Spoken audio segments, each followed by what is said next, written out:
नमो तस् भगवतो अरहतो सम्मा सम्बुद्धस्स। नमो तस् भगवतो अरहतो सम्मा सम्बुद्धस्स। नमो तस् भगवतो अरहतो सम्मा सम्बुद्धस्स। सबका मंगल हो, सबका मंगल हो, सबका मंगल हो। जैसा कि आप सबने पिछले सर्ग में सुना था कि जब यशोधरा वरमाला लेकर के सिद्धार्थ के गले में डाल देती हैं और सिद्धार्थ ने उस वरमाला को अपने हाथ से यशोधरा के गले में डाल दिया, तो सभी अपने अपने मंच से खड़े हो गए। कहने लगे हम इस शादी को के प्रस्ताव को स्वीकार नहीं करते हैं। वो जब प्रस्ताव अस्वीकार हो गया, सिद्धार्थ ने भी शादी का प्रस्ताव अस्वीकार कर दिया। उसी समय एक शर्त रखी गई कि जो लक्ष्य भेद में जीतेगा उसी के साथ में यशोधरा का अपार संस्कार होगा, उसी के गले में वरमाला डाली जाएगी। इस प्रस्ताव को सिद्धार्थ ने सार्थ स्वीकार किया और लक्ष्य भेद का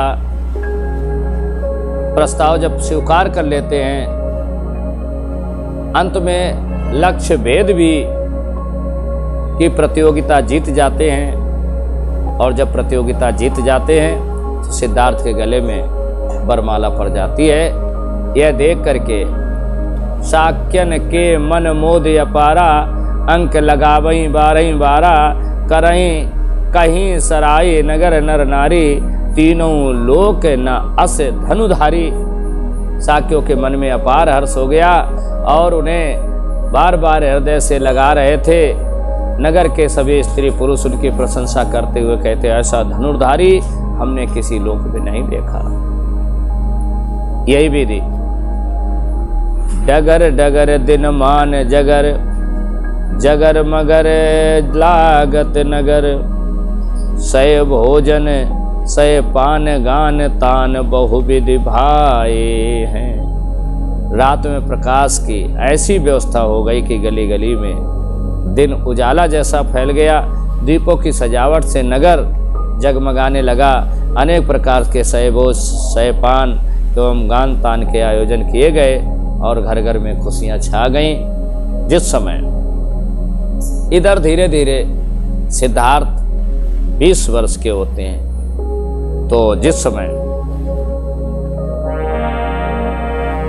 साक्य सभा जन शक्ति समोए, और शासन सोते समारित सोई, नीत नियंत्रक निर्णय ले, और मंत्र उचित महिपाल ही दे। साक्यों की सभा जनता की शक्ति में संपन्न थी। शासन सूत्र वही संभालती, नीति को नियंत्रण करने वाले निर्णय भी वही लेते थे, राजा को उचित जो परामर्श वही दे सकते थे। फिर भय पथ 20 बरस करिका पारू, और भेजब पूरे वयस्क कुमारू, रहो न रोद तिनई कछु ऐसा, और साक्य सभा में मिलयो प्रवेशा।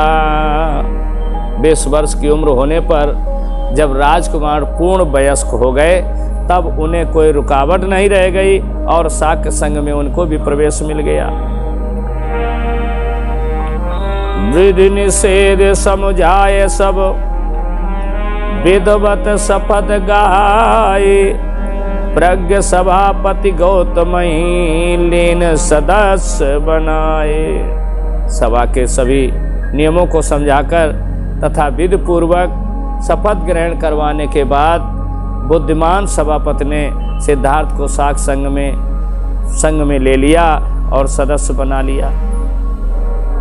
इधर कोलि कपिल जुग राज परोसी, और लरई भी रही एक दूजई दोषी। रोहिणी नाम नदी जुग माजा, ताज सलिल में तिन कर साजा। जो कोली और कपिल वस्तु दोनों पड़ोसी राज थे, वे दोनों एक दूसरे को दोष देकर लड़ते भिड़ते रहते थे। दोनों राज्यों के बीच में रोहिणी नदी एक पड़ती थी, उसके जल में दोनों की साझेदारी रहती थी। बादर बाम भये ते बरसु, भीत भयउ लखी कृषि अपकरसु। सुखित खेत फसल लखी ठाड़ी, दुनहु लेन चहे जलबाड़ी।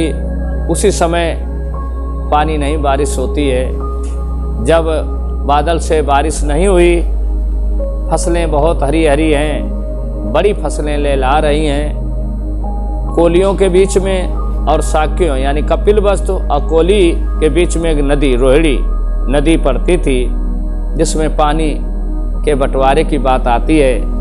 फिर दोनों पच्छन के अनुचारी, और जली तेरार मचामई भारी। बेग चढ़ा महीनी जीव कमाला, और वेदन बच्छ बचन के बाना। साक्य और कोली दोनों पक्षों के सेवकों ने जल के लिए बड़ा कलह मचा रखा था। दोनों ने शीघ्र ही अपने जीवों को कमाने पर चढ़ा ली, और बचन के बाणों से एक दूसरे को बच बेधने लग गए। ये धन पाई अनल सम को दो, और भयउ प्रकुप्त प्रलुप्त प्रबोधु।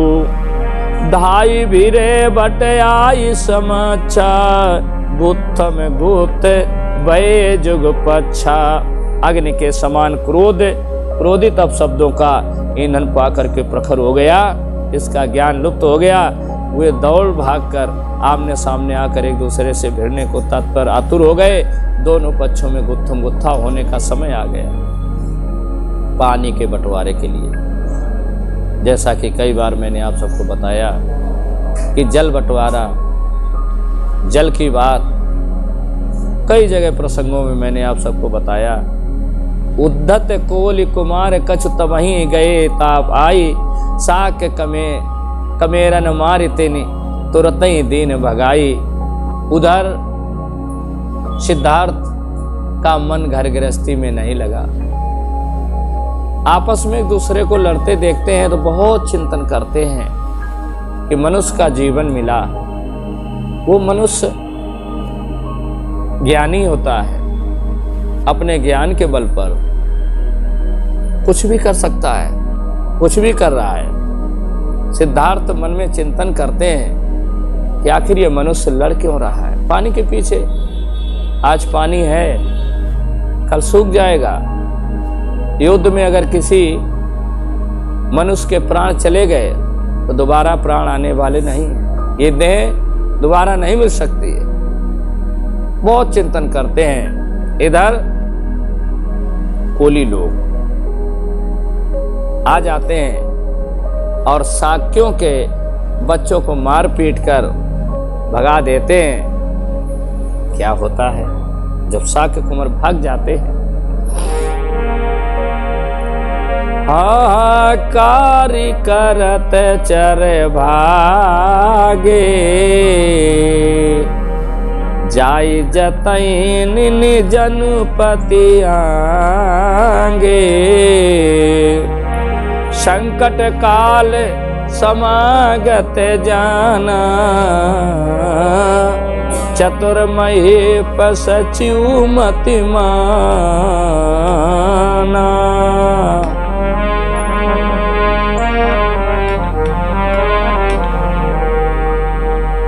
अनुचर लोग हाहाकार करते हुए भाग गए। उन्होंने राजा के सामने सब हाल बताया और सभी हाल सुनने के बाद चतुर राजा ने समझ लिया कि संकट का समय आ गया था। उन्होंने अपने सचिवों का मान सम्मान से आह्वान किया, बुलाया। बेग बुलाए संसद सत्रा, सब विरंत बतायो तंत्रा, काहे करी पुनि पूछने लागे, जान परे बड़ संकट आगे। अपने संसद को बुलाया, सभी मंत्रियों को बुला करके कहने लगा, यदि शांति न हुई तो हम लोगों पर संकट बहुत बड़ा आ जाएगा। इधर लेखई आपन लाभ खल, लखई नते बरहानी, बंधे ने बांध विशाल सरी, रोधे नहीं तेज जब पानी। वे दुष्ट केवल अपना लाभ चाहते हैं, कोली सिर्फ अपना लाभ चाहते हैं और दूसरे की हानि देखना चाहते हैं। उन्होंने नदी में एक बहुत बड़ा बांध रखा है, उसका सारा पानी रोक लिया है।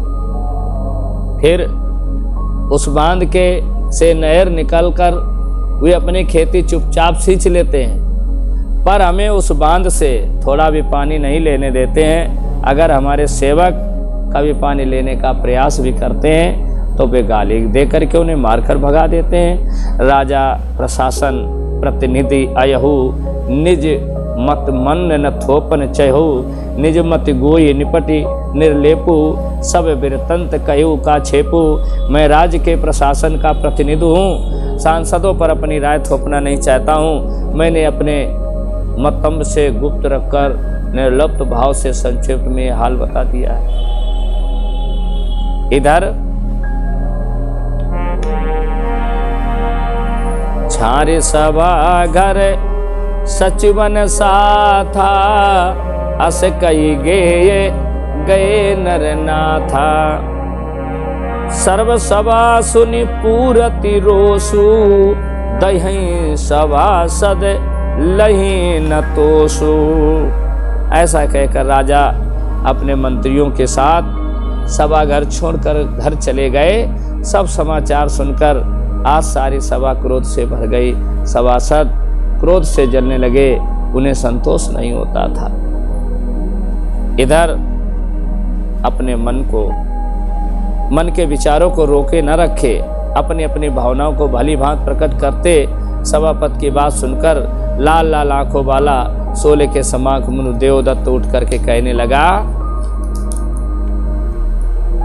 मुझसे अपने जी की जलन रोकी नहीं जाती है और सीधी अंगुली से कभी घी निकाली नहीं जा सकती है। कोली लोग बड़े क्रूर हैं, उन्हें जन्म से ही मूर्ख हैं और वे अत्यंत दुष्ट, कठोर और मतवाले भैंसे के जैसे हैं। फिर क्या होना चाहिए? हमेशा दावानल में मत जलो, हमेशा हृदय की पीड़ा मत सहो, छाती पर फैले हुए पीपल के पेड़ की जड़ को खोद कर नष्ट कर दो। ऐसा ये दृष्टांत कह रहा है बुद्ध चरित चंद्रोदय का। सभी क्रोधित हैं, सभी परेशान हैं कि आखिर शाक्यों की भूमि पर जल कैसे आएगा। जिस समय देवदत्त क्रोधित हो गया तो देवदत्त के क्रोध को देख करके सिद्धार्थ समझा करके कहने लगे, हे देवदत्त, हर्षनाद बहु लोगन कीना, साध बाद अनसंगिन दीना। ठाड़ भय उठ राजकुमारो, आनन अरुण करुण चख चारू। देवदत्त का समर्थन सबने कर दिया कि हमें शांत नहीं रहना चाहिए और अगर हमारे पर कोई हमला करता है तो हमें भी हमला कर देना चाहिए। उसी समय सिद्धार्थ सभा में खड़े हो जाते हैं और ठाड़ भयउ उठी राजकुमारू, आनन अरुण करुण चख चारू। सिद्धार्थ राजकुमार उठ के खड़े हो गए। उनका मुख तेज से लाल था, आंखों में करुणा का भाव था। सिद्धार्थ खड़े हो गए और कहने लगे हैं, विदवत साक्य सभा में आए, मोहि बहुत दिन बीती न पाए। नीत निदान श्यानन माई, अब बोलब मोर उचित बहुनाई। वित्त पूर्वक संसद में आए और कहने लगे, मुझे अभी बहुत दिन तो नहीं हुए। अत्यंत नीतवान सयानों के बीच में बोलना भी अच्छा नहीं है, उचित नहीं है। फिर भी देन चहूँ सुर जावे कछु, बहुजन करे हित देखी। जान अयान सयान छब, छमई समय गति लेखी। बहुत से लोगों का कल्याण से देखकर मैं कुछ सुझाव देना चाहता हूँ। मुझे नादान समझकर, समय की गति को सोचकर बुद्धिमान लोग मेरी ढिठाई के लिए मुझे क्षमा करें। सिद्धार्थ के मीठे वचनों को सुन करके आज सभी पंचों ने कहा, सिद्धार्थ क्या कहना चाहते हो? सिद्धार्थ कहने लगे, जीव जंतु जग हिंसक जेऊ, अपदई न भूली सजातिन तेऊ। करति अहेर बद बिखग आने, अनति न भूली सचान सचाने। इस संसार में जो हिंसक जीव जंतु हैं वे सभी अपने सजाती जीवों का संहार कभी भूल कर भी नहीं करते हैं। बाज वैसे तो जंगल के पक्षियों का वध कर देता है, मार देता है, लेकिन भूल कर भी बाज कभी बाज को नहीं मारता है। पाई विपिन बहु जीवन मारे, सिंह न सिंगन कौ संघारे। पय बात विलक्षण भारी, और मनुज मनुज कर मर्दनकारी। शेर को देखा होगा, जंगल के बहुत से जीव जंतुओं का हनन तो करता है, हत्या करता है, अपना ग्रास बना लेता है, लेकिन कभी भी शेर की हत्या नहीं करता है। सिंह न सिंगन कहें संघारे, पय बात विलक्षण भारी। लेकिन हम मनुष्यों में ये बात बड़ी अजीब है कि मनुष्य का संहार करता है, थोड़ा भी उसके अंदर करुणा, मैत्री, भाईचारा नहीं देखता हूँ। इसलिए जो ये धर्म बहुविधि सोच लगायु लेखा, तासम जीव अजीब न देखा। छात्र धर्म कई रोपई रंगा, कटई आप कटई खर संगा। मैंने अनेक प्रकार से विचार करके लेखा लगाया है, पर मनुष्य के समान विचित्र जीव मुझे संसार में कहीं भी देखने को नहीं मिलता है।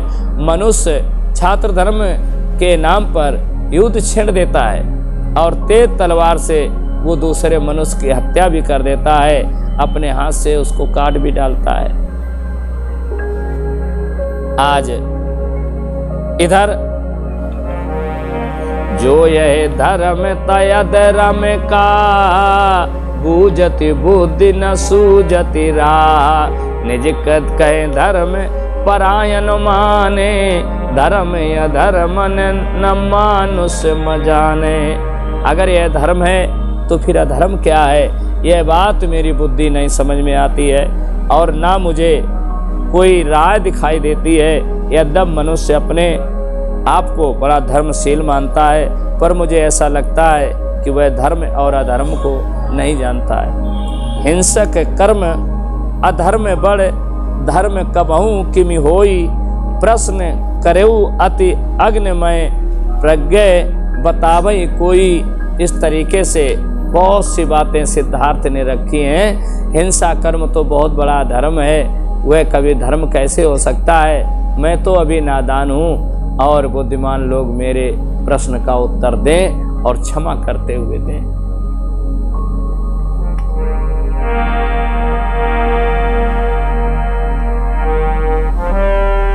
देवदत्त सुन दायित दावा, मोइन रंचौ भासन भावा।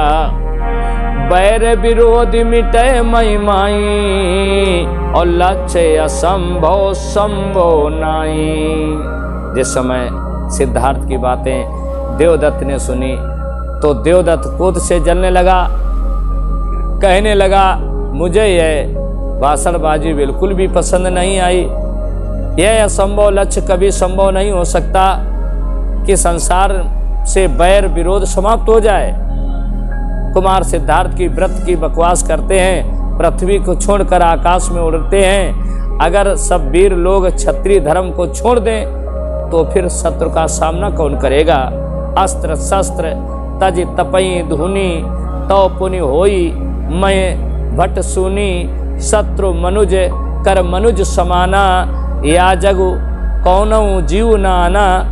अगर सब लोग अस्त्र शस्त्र को छोड़कर धूनी तपने लगें तब तो यह पृथ्वी वीरों से खाली हो जाएगी। इस संसार में मनुष्य ही मनुष्य का सबसे बड़ा शत्रु है और कोई दूसरा नहीं है। फिर बिनु कारण विग्रह करे बैर करे बिन बाती और रोकी सके को मनुज कहे करत मनुज कर घात। मनुष्य अकारण ही झगड़ा करता है, अकारण ही बैर करता है, वह स्वभाव से ही झगड़ालू है। मनुष्य को मनुष्य का वध करने से कौन रोक सकता है। देवदत्त की बातें बहुत कटु हैं। इधर चाहे अच्छी चाहे वो खराब नीक न होई बरुनी की तजई न लोक तबहू निजी लिखा लाओ न युद्ध विरोध किए ते सार न मर्दित मान जिए ते। चाहे अच्छी बातें हो चाहे खराब बातें हो पर संसार अपनी लकीर को कभी नहीं छोड़ेगा। युद्ध का विरोध करने से कोई लाभ नहीं है। अपने स्वाभिमान को नष्ट करके जीने में कोई सार नहीं है। मान रहित मधु माहुर तूला। जिस समय देवदत्त की ये बातें सुनी तो सिद्धार्थ को ऐसा लगा कि मानो स्वाभिमान रहित रस विष के समान है। स्वाभिमानी रहित जीने से तो मरना अच्छा है। क्या सर्पों को संदेश अच्छा लगता है, क्या कौओं को पंचम राग अच्छा लगता है। उसी समय बोले राजकुमार उठी ओई क्षमा ते क्षेम आगे बुझायु पानी ते बैर बुझायु प्रेम। उसी समय सिद्धार्थ बड़ी सभा में हाथ उठा करके कहने लगे, क्षमा करें, मैं पंचों के बीच में अधिक बात नहीं बोलना चाहता हूँ, लेकिन जहाँ तक मेरा मानना है कि आग को सिर्फ पानी से ही बुझाया जा सकता है और बैर को सिर्फ प्रेम से ही जीता जा सकता है। इधर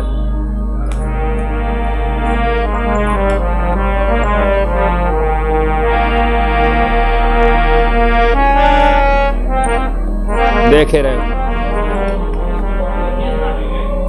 अब पीछे बीच में रुकी तो रही। अच्छा, इस